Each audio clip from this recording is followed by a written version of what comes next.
And we're back. Today we're going to be focusing on the Maurya and the Gupta. Let's dive right in, shall we? The core of the Mauryan Empire was the kingdom of Magadha, which benefited from a rather strategic location and plentiful agriculture and iron resources. And just take a moment to go back. Here we have the Mauryan Empire. So take a look, focus. You'll notice their capital, Pataliputra, and the kingdom of Magadha. So, moving along. The Mauryan dynasty began when Chandragupta Maurya founded, and he actually reigned from 320 to 297 BCE. He was a general who defeated another general to gain control of the north.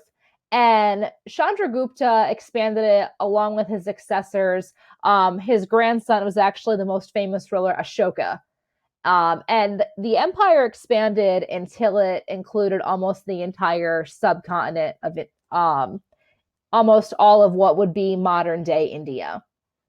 And this is if you go back to the map, this is the most united that India will be, the Mauryan Empire. You will not see this again until the Mughals take power, which we'll start talking about them in Unit 4, if that tells you how long it is.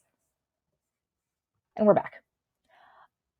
The Mauryan Empire was decentralized, and historians have described three types of territories within the empire. And there were those ruled directly by the Mauryan king. There were conquered regions where kings could rule as long as they swore loyalty to Chandragupta or Ashoka. And then there were local republics, and the local people did continue to speak their own language. The Mauryan government made its capital at Pataliputra, and the city was walled, and there was also a moat.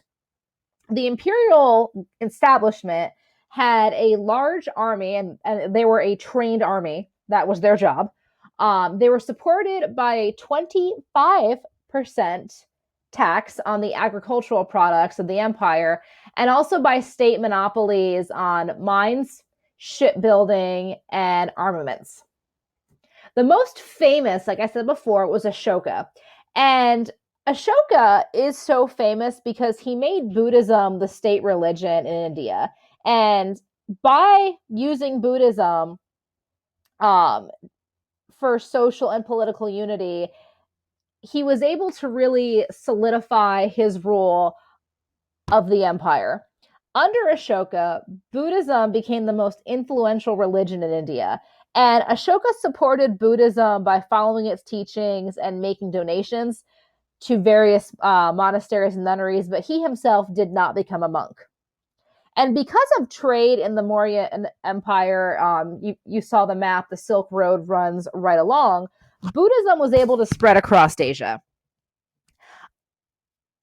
His Buddhist policies of government are preserved in edicts that were actually written into rocks, and they're called the rock edicts. They're written in different lengths, which allowed local officials to tailor them to their cultures and their people, because the Mauryan Empire was incredibly diverse. Here, the stupa is the burial mound of Ashoka. And in your packets, this is actually one of your must-know architectures. We don't know much about the Mauryan Empire. Ashoka did build roads, he planted trees and dug wells because he sent officials to inspect outlying regions every 3 to 5 years. Mauryan rulers did not mint their own coins, but local rulers did. And all Mauryan rulers ruled by example with a ceremonial state. And what this is a ruler does not enforce his rule, but hopes his subject will accept his rule for generosity and right living. Unfortunately, after Ashoka's death, the Mauryan Empire collapses in 184 BCE. So as you can see, being founded in 320, they were not a very long-lived empire, but we have to admit, for that period of time, 324 to 184, 185, that is incredibly impressive. We're back. Northern India fell into a period of political fragmentation, and that included rule of the Northwest by the Shakas and the Kushans. And this period of political fragmentation is it's really focusing on cultural development. So even though the subcontinent is not politically united, they are culturally united. And that include the writing of two very famous texts. The Mahabharata is a Sanskrit epic of 100,000 verses, and it emphasizes dharma, not karma, dharma or right conduct. And the story is a long running feud between different ruling clans. You also have the Bhagavad Gita, and it's a part of the story often read separately. There's also the Ramayana, and that tells the story of a king whose wife was captured by a demon. And he doesn't trust her loyalty to him until he tests her, and the gods defend her. There's also the story of Arunha, who refuses to fight against family, friends, and former teachers until Krishna, who's the organizer of all creation, teaches him to see with the divine eye. And this is where the Sanskrit language is analyzed. There's also the development of herbal medicines. Actually, just so you guys know, the first vaccine was actually developed in India. About probably about 1,000 years before Europeans came up with the idea for vaccinations, and then that idea spread to the Americas. Thought I would share that. During this period of political fragmentation, Central India experienced economic improvements, as well as religious authority and urbanization. And in Southern India, there were 3 different kingdoms. Most famous was the Cholas, and under them, there's a period of great artistic achievement. These leaders followed Ashoka's example of being a ceremonial ruler. And you should know that these holy texts that we've discussed, the Ramayana, the Mahabharata, and the Bhagavad Gita, are actually still told, and they're very popular today. All right, let's talk about the Gupta. Unfortunately, we don't. Oh, I hate leading off with one of these. We don't know that much about the Gupta. They reigned from 320 to 550 CE, so we've just jumped ahead a couple of hundred years. And like the Mauryan Empire, the Gupta began in the kingdom of Magadha. The rulers of the Gupta brought northern and central India together, but they couldn't actually keep the south under their control. And like the Mauryan rulers, the Gupta controlled iron deposits, they established state monopoly, and they did collect that 25% agricultural tax. Same thing, but they were never actually as strong as the Mauryan Empire. Unlike the Mauryans, they granted land to very powerful families, specifically the Brahmins, and powerful families in monasteries and villages. And by giving many grants of land to the Brahmins, you also have the issue of taxes not being paid. So that's never a good way to start. The Guptas used their army to control the core of the empire, but provisional administration was left to governors who often made their posts hereditary. And this is also something that should not be done.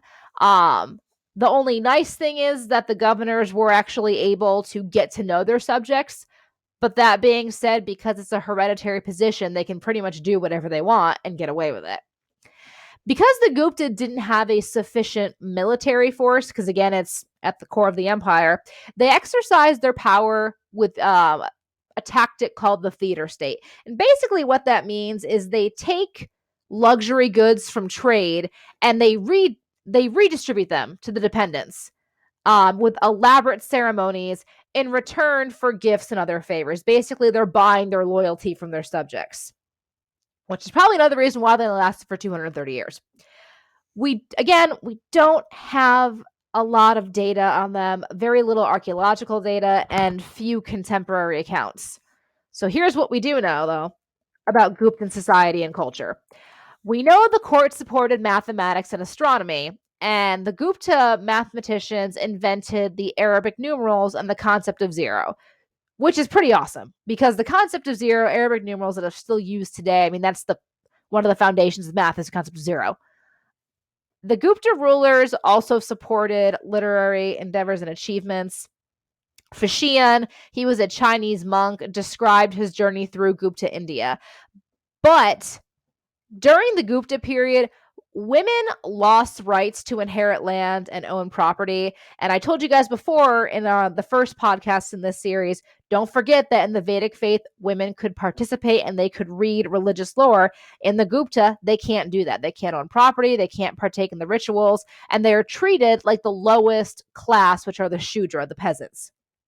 They were married very, very young, quite often before they became teenagers. And in some places, a widow was required to burn herself on her husband's funeral pyre, which is called sati. And the few ways to escape this was to join a religious community, to be a member of a wealthy family, which is kind of the luck of the draw, or to be a courtesan, which is also the luck of the draw. So your option was this is your fate, or become a nun. This change in women's status followed an increase in urbanization and the growth of a non-agricultural, property-owning middle class. So we got a lot of trade going on. The Gupta period was dominated by Hinduism, and it was characterized by religious toleration. So you do see the development of the classic form of Hindu temples with exterior courtyards, inner shrines, and wall decorations.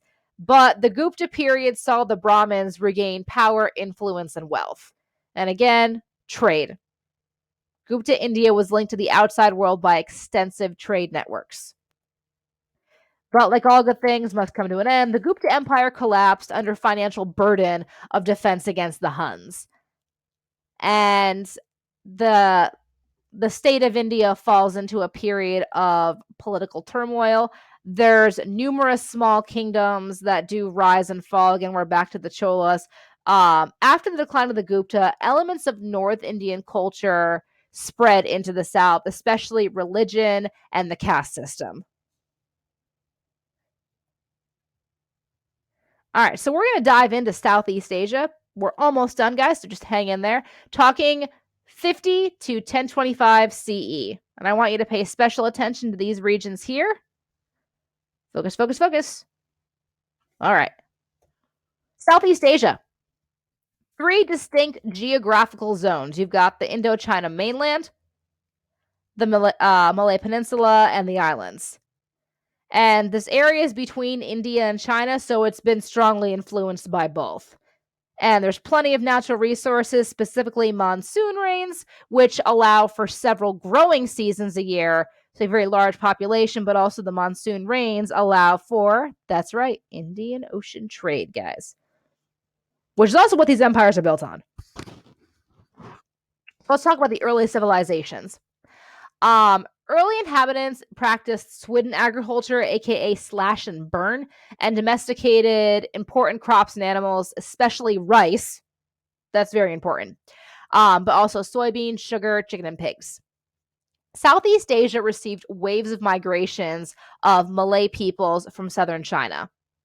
And the first large state in Southeast Asia emerged in the early centuries CE, probably around 50 CE is where you have the first massive civilization beginning.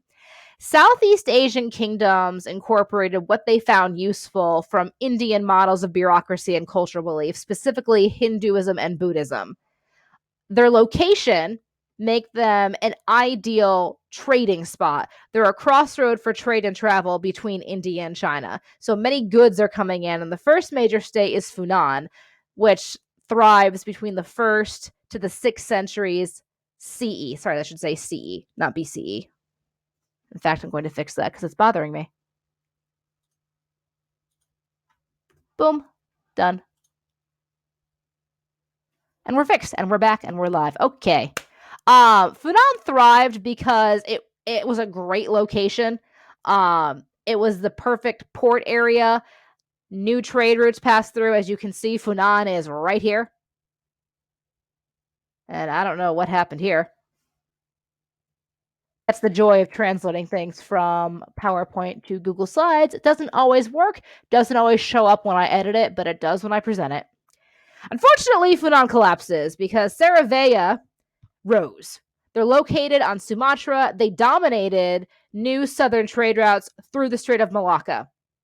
So they open up, the Srivijaya kingdom opens up more ports. It's also a shortcut. So Funan crumbles and burns. The Srivijaya kings maintained control over a very complex system of trade through a combination of military power, diplomacy, and techniques of the theater state that they borrowed from the Gupta. I told you guys they borrowed what they wanted. Kings used the splendor of their capital to attract resources and labor. And the power of kings was supported by a belief that they had magical powers. Kings were associated with forces of fertility, which is very important when you have several growing seasons in one year. And they patronized Buddhist monasteries and schools. Indian culture also had a powerful influence on the Srivijaya kingdoms, especially when it came to kingship and government, but Hinduism and Buddhism became the dominant faiths. And I do want to show you Angkor Wat. It was originally intended to be a Hindu temple, which is what it was built for. It's in present-day Cambodia, but over time, this temple that was dedicated to Vishnu transformed into a Buddhist temple in the 14th century. It is the largest religious structure in the entire world. So just taking a look here. The Srivijaya Empire, it's very nice. Pause as needed. All right. So just going through after Srivijaya rises and becomes a major power, there are other regional kingdoms. You have the Kingdom of Java, where the largest Buddhist monument was built. The Chola Kingdom, which was Tamil-speaking and located in South India. And the Chola kingdoms included rich agricultural lands in South India, but the kings probably only controlled the capital and nearby cities, so it's really more of a city-state and not the empire that we think of in India, such as the Mauryan or the Gupta. So just some things to think about. You can pause here, take a look, diversity and unity within India, why that's important. Say, oh, sorry. And speaking of essays too, things to consider. Changes and continuities in Southeast Asia. And compare Buddhism and Hinduism. So again, go back here as needed, reflect on the PowerPoint. And as always, if you have any questions whatsoever, shoot me an email. Have a great night, guys. Cheers.